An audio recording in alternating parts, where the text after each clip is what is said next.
Have you ever felt like the weight of family responsibilities falls disproportionately on your shoulders, leaving you questioning what fairness and justice mean? Imagine dedicating your time, energy, and even your future to supporting a loved one, only to realize that your loyalty and sacrifices have been met with favoritism, broken promises, and a deep sense of betrayal.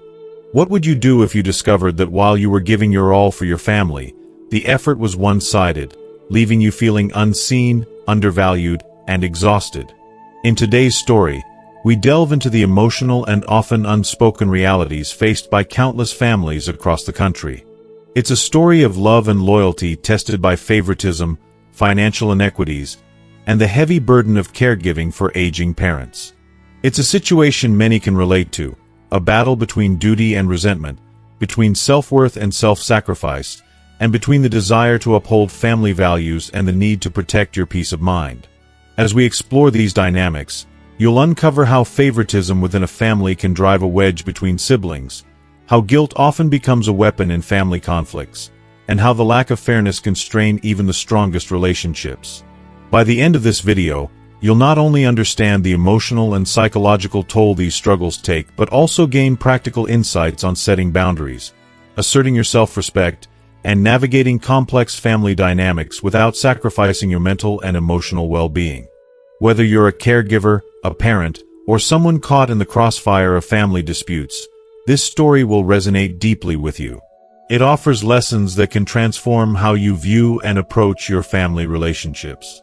We'll also discuss surprising truths about how fairness, karma, and old age intersect in ways you might never have considered.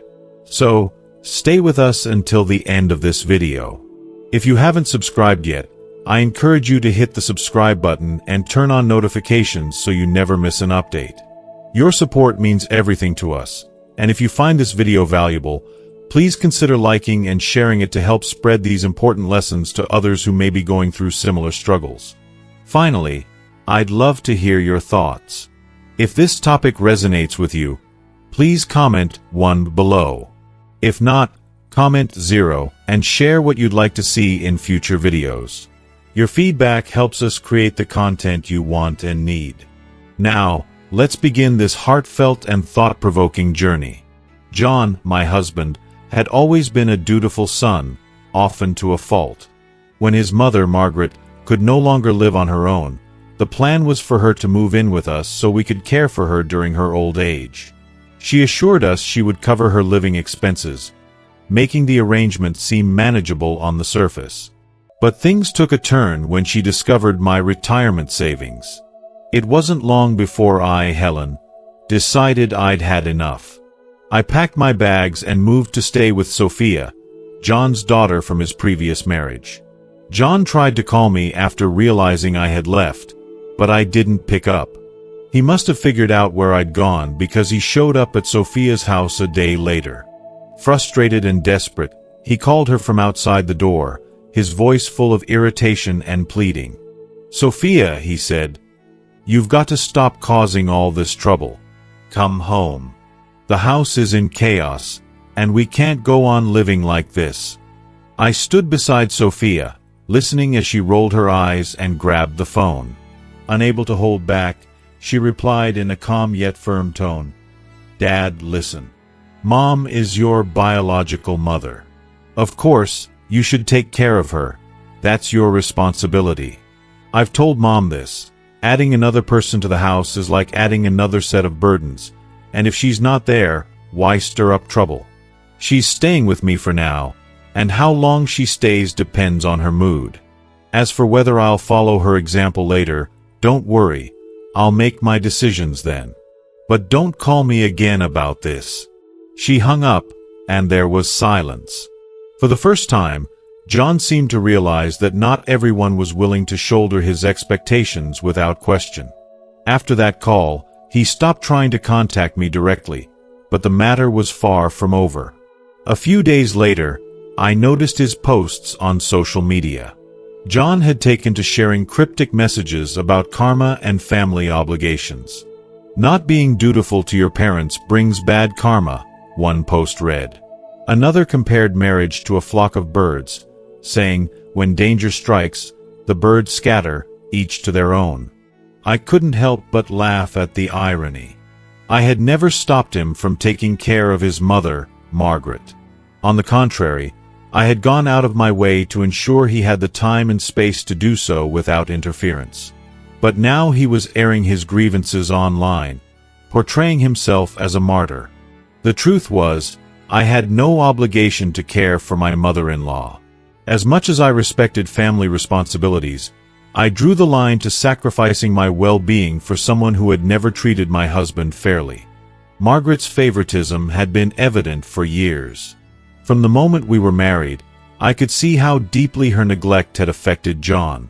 As a child, he was overlooked in favor of his siblings, always seeking her approval but receiving little more than indifference in return. Despite this, John remained devoted to her, bending over backward to earn even a sliver of her affection. It baffled me how he could be so blindly dutiful, even as an adult. I often found myself asking, why did I marry a man who doesn't see his worth? Perhaps it was the rushed nature of our courtship. We met through a mutual friend, and it was more of a practical arrangement than a romantic one. He seemed kind enough, and I didn't dislike his appearance. But I hadn't dug deep enough to see the emotional baggage he carried from a lifetime of trying to please someone who never appreciated him. Now, years later, those unresolved family dynamics had become a heavy burden, not just for John but for me as well. His unwavering loyalty to Margaret came at the expense of our marriage, and no amount of social media posts could disguise the cracks forming in our relationship.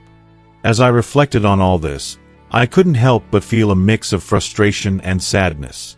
Margaret's favoritism had not only hurt John but had also created a ripple effect that strained our family. And now, as the reality of caring for her in her old age loomed over us, it was clear that the unresolved tensions from the past weren't going away anytime soon. If you are still watching this video and find these lessons useful, please comment 1 below to let me know that you are still here with me. It became painfully clear just how deep my mother-in-law Margaret's favoritism ran when it was time to divide her assets after her youngest son, Daniel, got married. Margaret made a grand announcement, saying, "All 3 of my sons who have their own families must share the inheritance equally." On the surface, it sounded fair enough. After all, isn't that what we've always been told? Like our grandparents used to say, a big tree grows its branches wide, but it eventually grows separately. I wanted to believe that this division of assets would reflect those wise words.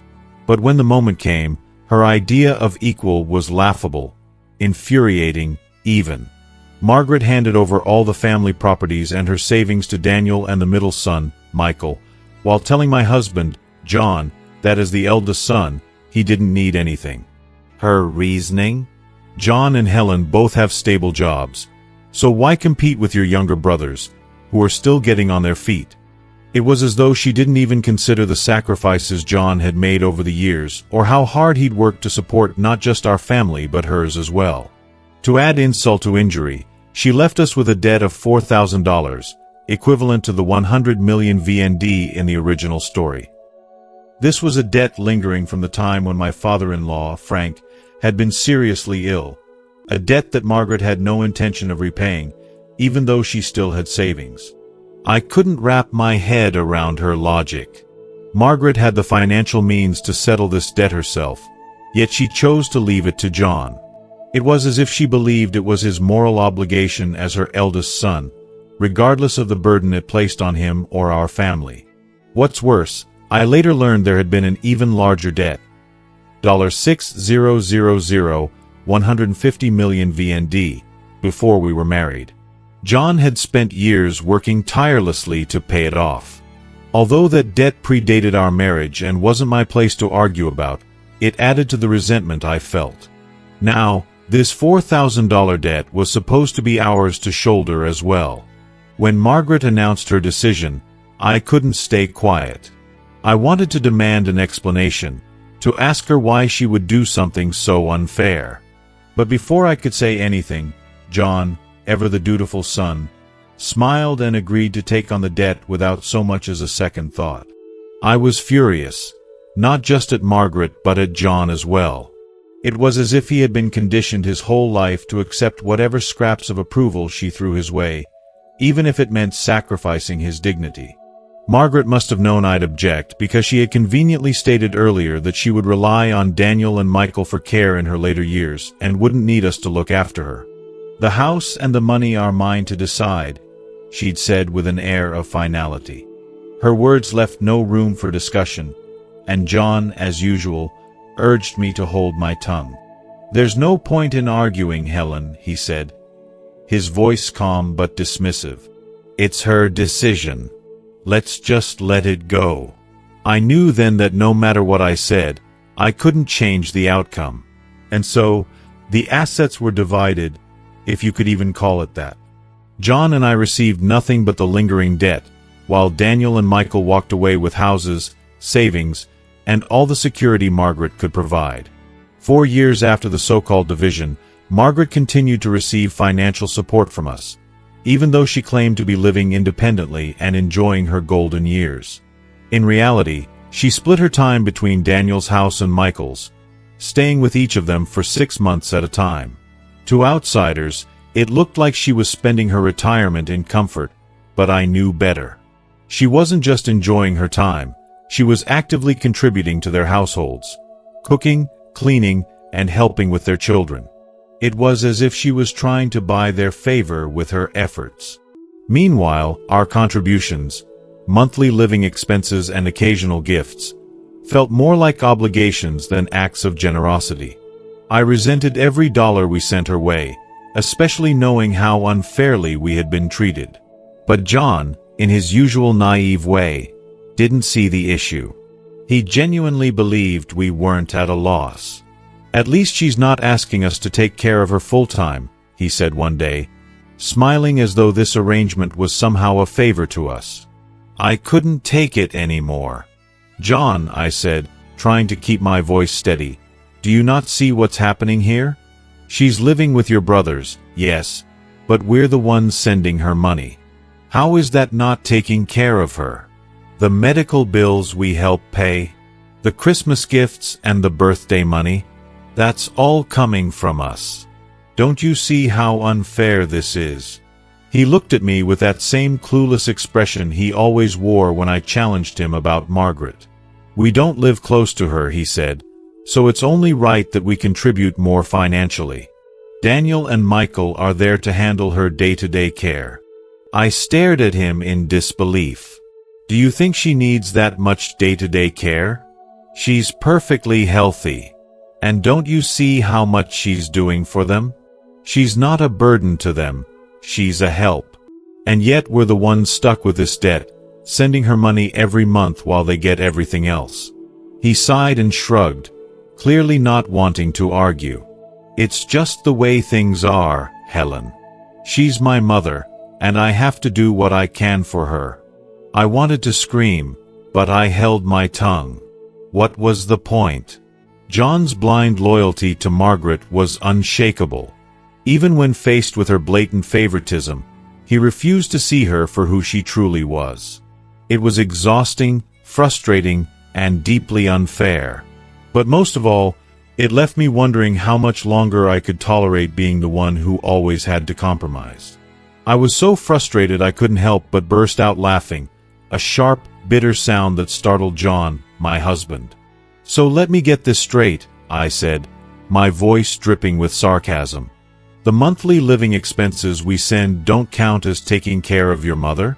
The medical bills we help pay when she's sick don't count as caregiving?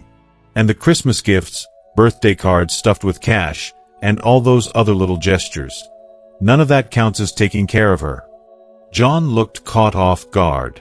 For a moment, he said nothing, clearly struggling to come up with a defense. Finally, he sighed and muttered, "We don't live close to her, Helen. It's only fair that we contribute more financially. My brothers, Daniel and Michael, they're the ones who live near her. They're the ones handling everything else." I glared at him, my frustration bubbling over. "Handling what, exactly? She's perfectly healthy when she's over there. Don't you see who's taking care of whom? She's cooking their meals, helping with their kids, even cleaning their houses while they sit back and let her. Meanwhile, we're the ones stuck sending money every month. And didn't she tell you herself that she planned to rely on them, not us, when the time came? So why are you so determined to take on burdens that aren't even yours to bear? John looked away, his silence speaking volumes. He didn't want to argue, didn't want to confront the truth of what I was saying. And honestly, what was the point of pushing him further? His blind devotion to his mother wouldn't let him see reason, no matter how I spelled it out. For a while, I tried to convince myself that my worries were unfounded, that Margaret's favoritism, while infuriating, wouldn't end up causing any real harm. But as time went on, I realized just how naive I'd been. Margaret's partiality toward Daniel and Michael wasn't just a matter of who got the houses and the money. It was a pattern that seeped into every aspect of her relationships, and John was always the one left picking up the pieces. One incident, in particular, cemented this reality for me. Margaret had been out on Daniel's balcony when she slipped and fell.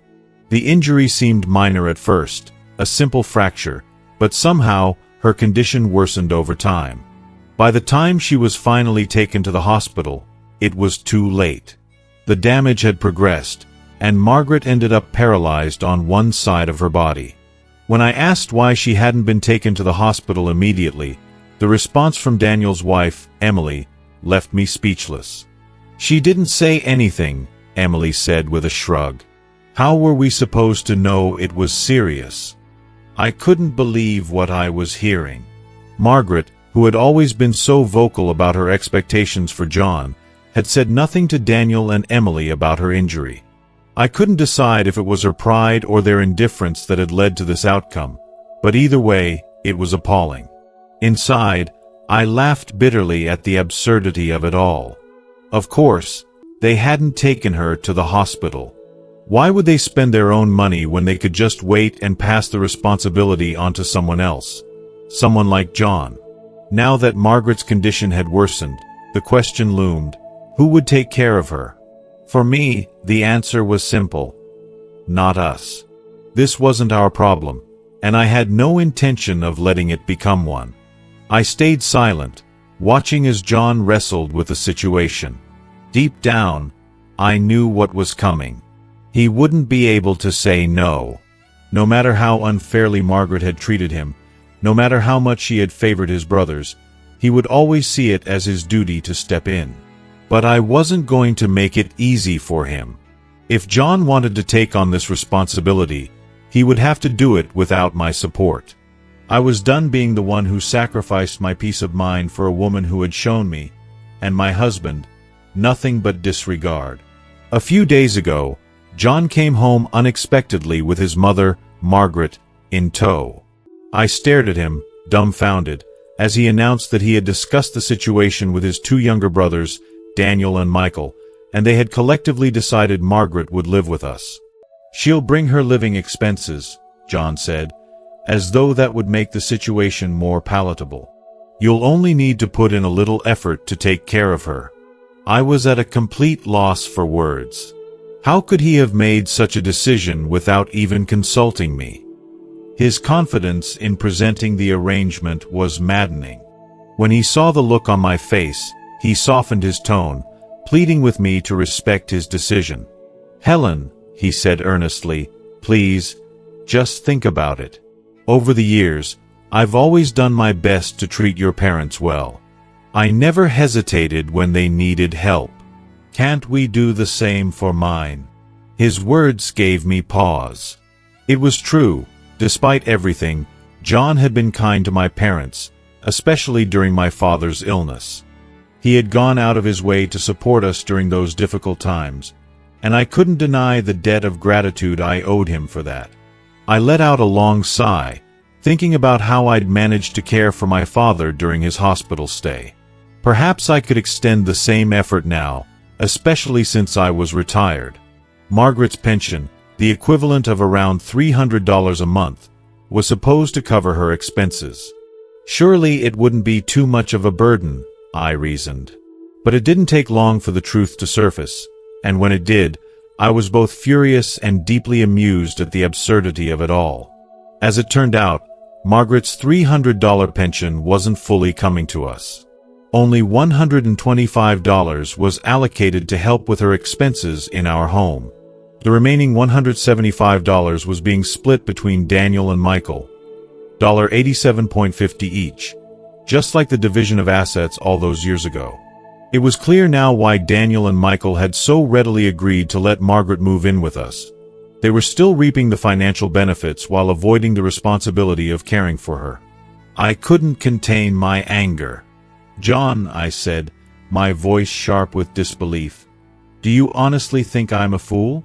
You expect me to take care of your mother while your brothers pocket most of her pension? Do you think this is fair?"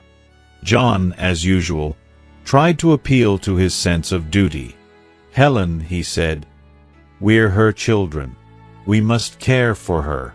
We shouldn't be calculating money like this. It's not right." I let out a cold laugh, the sound echoing with frustration and bitterness. "Obligation," I shot back. "What about your brothers? Are they not her children too?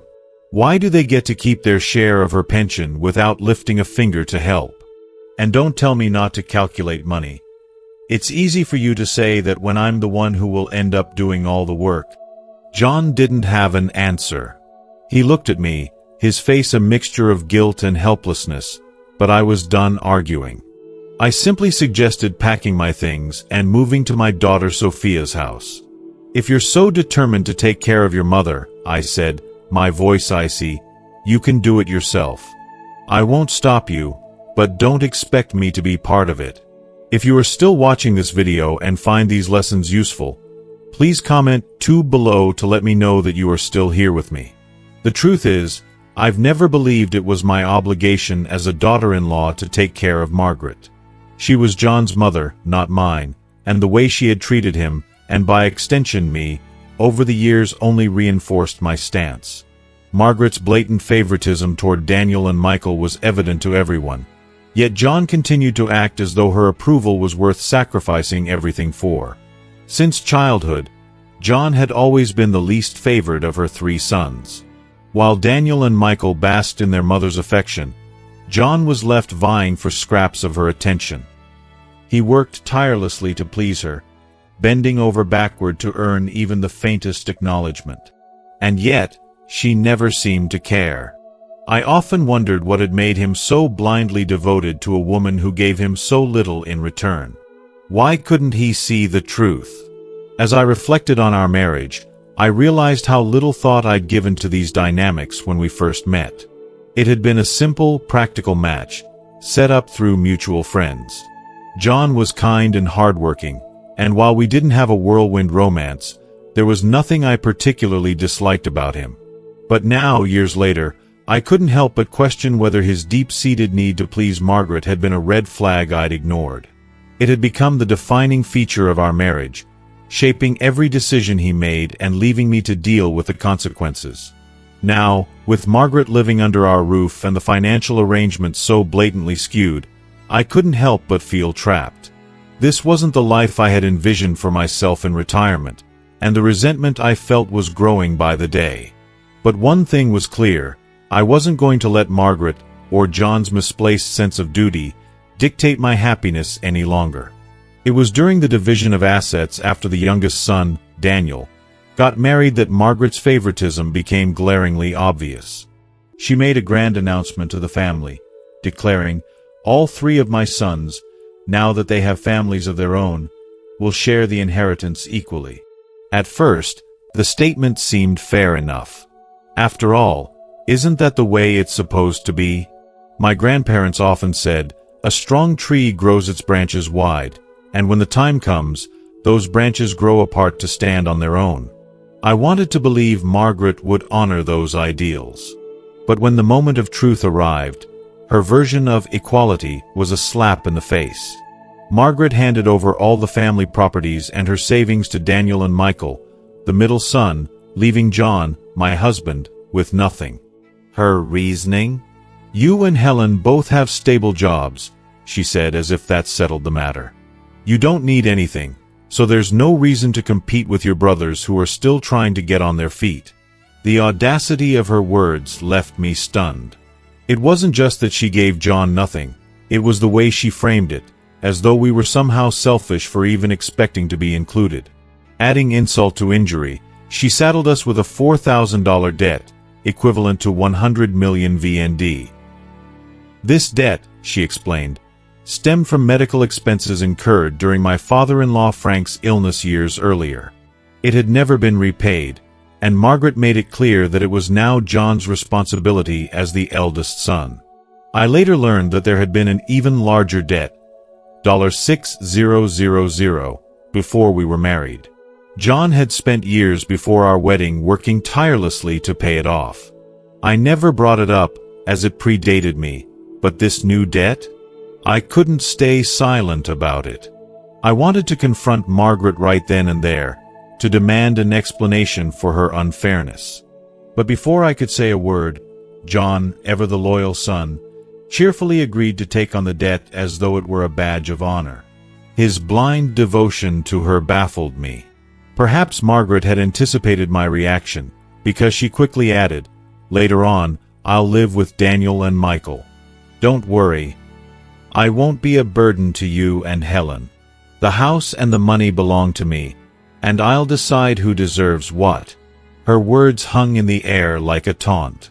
She was unapologetic, even smug, as though daring anyone to question her decisions. John, of course, urged me to let it go. "There's no point in arguing, Helen," he said, his voice calm but dismissive. "It's her choice, and we just have to respect it." I bit my tongue, knowing that no amount of reasoning would change his mind. And so, the so-called division of assets was finalized. Margaret kept her properties and money in the hands of her favorite sons while leaving John with nothing but debt. 4 years afterward, Margaret continued to receive financial support from us, despite her promises to live independently and rely on Daniel and Michael. On the surface, she seemed to be enjoying her golden years, splitting her time between their homes, staying with each of them for 6 months at a time. But I knew better. Margaret wasn't just a guest in their households. She was actively contributing, cooking their meals, cleaning their houses, and even helping raise their children.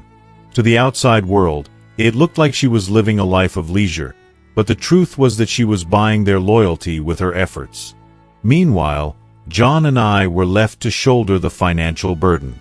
We sent her monthly living expenses, covered her medical bills when needed, and continued to offer gifts and money for special occasions. It was infuriating. But John, ever the optimist, didn't see the problem. "At least she's not asking us to take care of her full-time," he said one day, as though that made everything better. "And isn't it fair that we contribute more since we're not nearby?" I couldn't believe what I was hearing. "John," I said, struggling to keep my voice steady, "how can you be so blind? She's perfectly healthy when she's with your brothers. She's not a burden to them. She's a help. Meanwhile, we're the ones sending money every month. And for what? How is that fair?" He shrugged, unwilling or unable to see the truth. "It's just how things are, Helen. She's my mother, and I have to do what I can for her." I wanted to scream at him, to shake him out of his blind devotion. But what would be the point? John would never stand up to Margaret, and I was tired of fighting battles I couldn't win. Still, I couldn't help but wonder, how long could this charade go on? How much more could she take from us before John finally realized the truth about her favoritism? Over time, the pressure of caring for Margaret began to expose the cracks in our family dynamics. The true nature of people is revealed under the long-term strain of caregiving. The masks they wear, the pretense of love, duty, and fairness, all fall away. Conflicts that were once buried rise to the surface, tearing apart even the most carefully constructed facades. As I reflected on everything that had happened, I realized 3 types of people are often the most ruthless when it comes to dealing with the elderly. Those who manipulate for personal gain, those who shirk their responsibilities, and those who blindly enable the system without questioning its fairness. Margaret, it seemed, had managed to surround herself with all three. The daughter-in-law who only focuses on her biological mother's home. In many families, the role of the daughter-in-law is a complex one, often straddling the fine line between obligation and personal freedom. While it's true that a daughter-in-law has no formal obligation to care for her father-in-law or her husband's parents, in reality, her role within the family dynamic makes it almost impossible to detach entirely. The husband and wife are tied together as one unit, like two threads woven into the same cloth, and their actions often affect one another. In today's world, many families have adopted a division of labor where the husband earns the primary income while the wife handles the household management. This arrangement means that a daughter-in-law often finds herself responsible for everything from overseeing the children's education to managing the daily lives of her in-laws, even if she doesn't actively choose to take on these roles. She becomes the silent orchestrator of household affairs, ensuring the smooth functioning of family life. However, when a daughter-in-law focuses solely on her biological family, her parents, siblings, and extended relatives, this balance can tip dangerously, leaving her in-laws neglected and her husband caught in the middle. The situation becomes even more complicated when the husband is torn between his wife and his parents. There's an old saying, "No one is closer than parents. No one is nearer than a spouse." But in reality, the spouse usually wins out. After all, who does the son hear every night as they lay in bed? It's his wife. Her whispers and opinions hold sway over his decisions.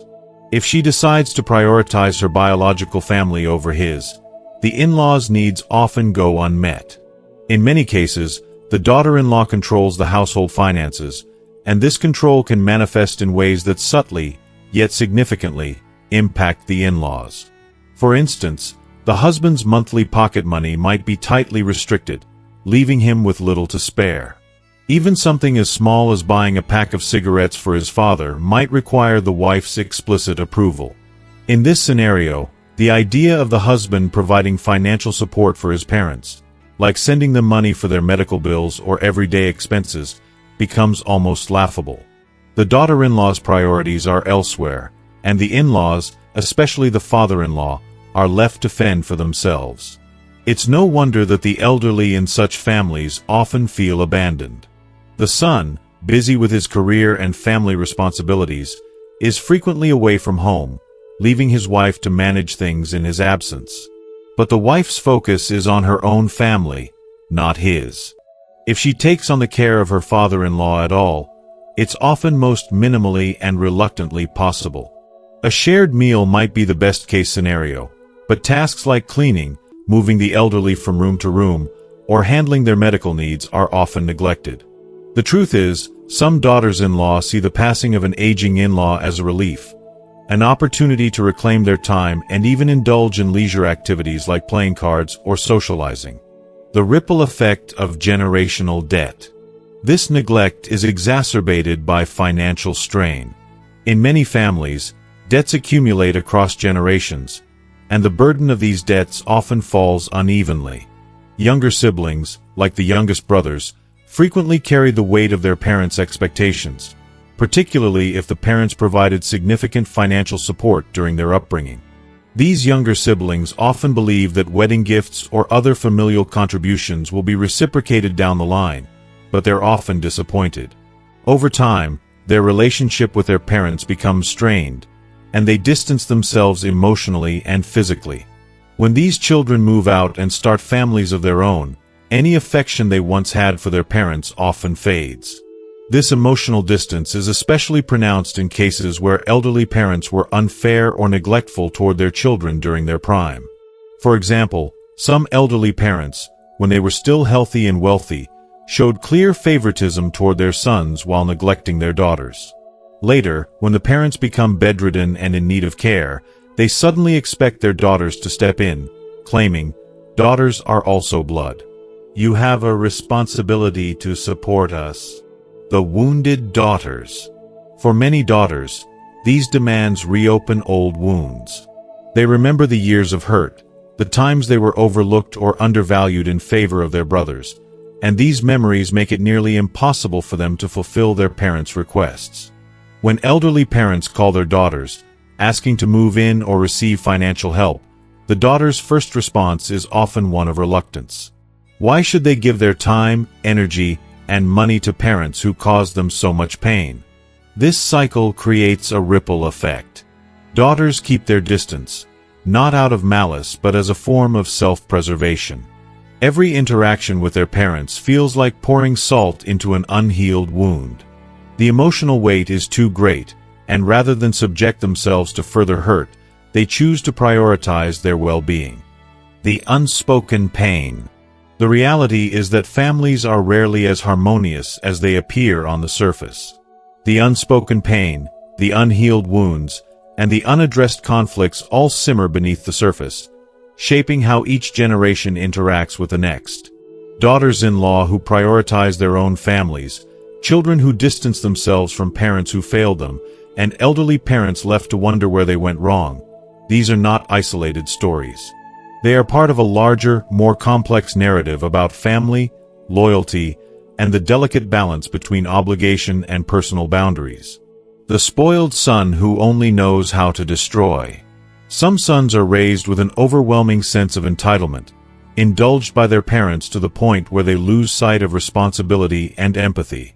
These sons often grow up knowing nothing but the pleasures of life, never learning the true value of hard work, sacrifice, or love. They become incapable of understanding what it means to care for others, including their parents. Take the story of Ty, for example, a man whose parents' overindulgence led him down a destructive path. From a young age, Ty was spoiled in every sense of the word. His parents showered him with affection, but instead of teaching him discipline and respect for others, they reinforced his bad habits. As he grew older, these habits only worsened. After getting married, Ty's addiction to gambling became a regular part of his life. His wife, desperate to support him, handed him the equivalent of $1,200, 30 million VND, to cover his father's medical expenses, but instead of using the money for its intended purpose, Ty squandered it all at the casino. His actions didn't stop there.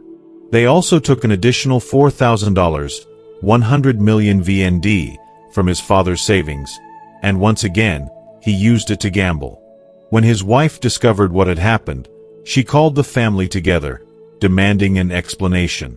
In an attempt to mediate, the family gathered around Ty, who finally realized the gravity of his actions. He apologized and expressed regret, but his remorse seemed hollow. Would he truly change? Could he, with his lazy and reckless nature, ever be the responsible son his parents needed? It remained to be seen. Unfortunately, in rural communities, there's a saying, "A dog never forgets its bad habits." It's harsh but undeniably true. A son who has been coddled to the point of irresponsibility is unlikely to magically transform into the pillar of strength his parents hope for in their old age. If you are still watching this video and find these lessons useful, please comment 3 below to let me know that you are still here with me. Elderly parents who find themselves in situations like this can only watch in helpless despair as their sons treat them poorly. They feel heartbroken and filled with regret for not instilling better values in their children, but by the time they realize the damage has been done, it's too late. They can do nothing but endure the pain of watching their children fail them when they need them the most. The law of cause and effect in old age. The happiness, or lack thereof, in old age is rarely a matter of luck. In many cases, it is the result of the law of cause and effect. Elderly people who find themselves abandoned by their children may have unwittingly set the stage for this neglect years earlier. When they were still strong and capable, many of these parents failed to build strong familial bonds or teach their children essential life skills, leaving them unprepared for the challenges of their later years. They did not plan or educate their children on the importance of compassion, financial responsibility, and mutual support. In life, as in nature, everything must fall into place for true fulfillment. It requires the right combination of heaven's time, earth's advantage, and human harmony. Heaven's time refers to the opportunities available to people during their lives, such as pension systems or healthcare policies that help support the elderly. Earth's advantage involves practical considerations, like living in a neighborhood close to hospitals, parks, and other amenities that make it easier for older people to manage their health. Finally, human harmony speaks to the importance of maintaining strong relationships within the family and community.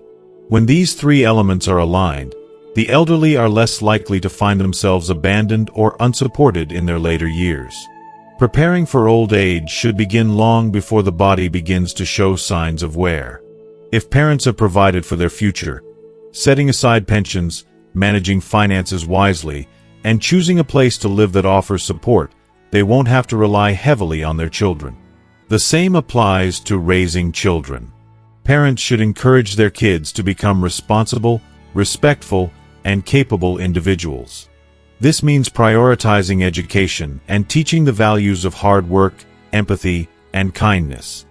The role of the son, daughter-in-law, and karma. The emotional health of a family can often be traced back to the fairness with which parents treat their children. A son who has been treated fairly and respected in his marriage will often naturally care for his elderly parents when the time comes. If the daughter-in-law and son-in-law feel loved and respected, the family will maintain a lasting emotional bond, and the parents won't have to ask their children to help. They will simply do so out of love and respect. Unfortunately, this is not always the case. Many elderly people, particularly those who were once arrogant or dismissive of others, face the painful reality of loneliness in old age. They look back on their lives and regret how they treated their children or others who crossed their path. Often, when they are bedridden, their true nature is revealed. If they have been kind and generous, their children will rally around them, without needing reminders or feeling bound by obligations. But if they have been selfish and cruel, they will find themselves alone and unloved. This is the law of karma. The belief that the actions of our youth shape the quality of our later years. A person who has squandered their opportunity to be kind, fair, and loving will often find themselves abandoned when they are old and weak. On the other hand, those who have endured hardships and treated others with respect will find themselves surrounded by family when they need it most. In the end, just like a sugarcane plant that cannot be sweet at both ends, an elderly person who has used up all their good fortune in their youth may find themselves left with nothing but regrets when it's too late. As we come to the end of this deep and thought-provoking exploration of family dynamics, caregiving, and the law of cause and effect in old age, it's time to reflect on the lessons we've uncovered. From the challenges of favoritism and financial inequality to the complexities of raising responsible children and preparing for the future, this story has shown us that the seeds we sow today determine the harvest we reap in our later years. Now, we want to hear from you. What have you learned so far? Is there a particular insight or lesson that resonates with your own experiences? Share in the comments below one thing you've learned from this video and how you plan to bring it into practice in your life. Your thoughts might just inspire someone else on their journey. If you enjoyed this video and found it valuable, please take a moment to like, share, and subscribe to our YouTube channel. Your support means the world to us, and it helps us continue creating content that sparks meaningful conversations and positive change. Thank you for watching, and we'll see you in the next video.